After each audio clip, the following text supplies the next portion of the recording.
Kamala Harris has a near debilitating stroke on the air with a brain fart, and Lawrence O'Donnell just keeps staring. We'll get to that. I'm Doug. This is Doug in Exile.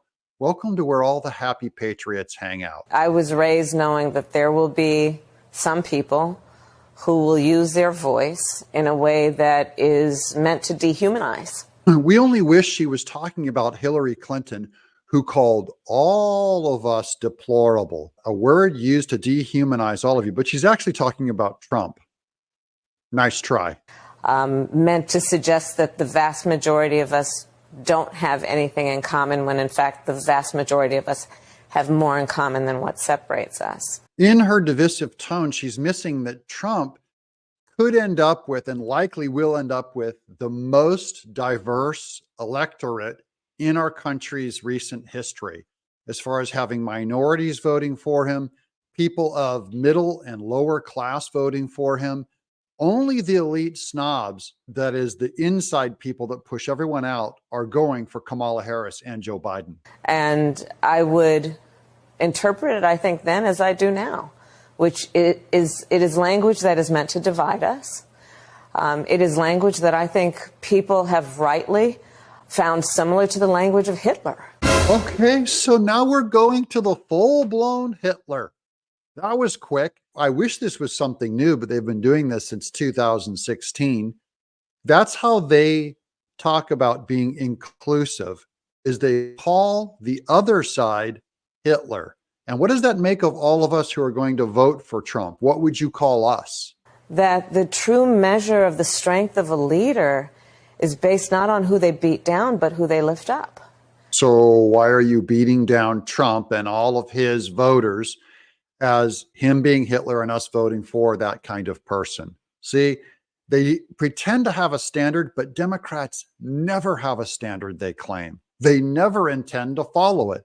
They only want to hold your side to it. And then meanwhile, they're going to use the most divisive language ever.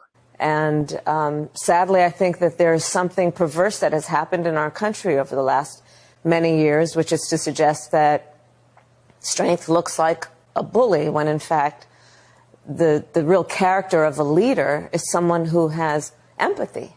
Yeah, a bully, like someone who'd remove Trump's name from a ballot. That's what a bully does. They use top-down power courts, Jack Smith, Chutkin, Fani Willis, to silence opponents. In fact, put opponents who have a different opinion in prison, sometimes without a lawyer or a lawsuit. There's really going to be, of all the issues we've discussed so far, none of them are binary. This one is.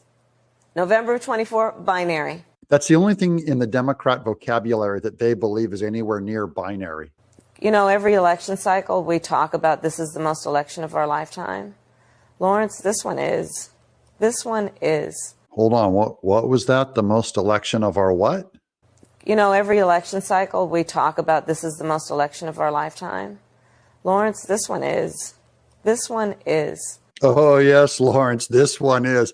Watch Lawrence's face as she says, this is the most election of our lifetime. He's just going, duh, okay, yeah, boss, yeah. You know, every election cycle we talk about this is the most election of our lifetime. Lawrence, this one is. Oh, Lawrence, this one sure is. This is such an election of our lifetime that we're throwing these bombs out. My only question to you in the comment section is, do you think the Democrats are going to push Biden aside to run this illiterate, low IQ, limited 300-word vocabulary vice president as president? Are they going to do Kamala? Let me know in the comments below. I'm Doug in Exile. This is the most election of our lifetime.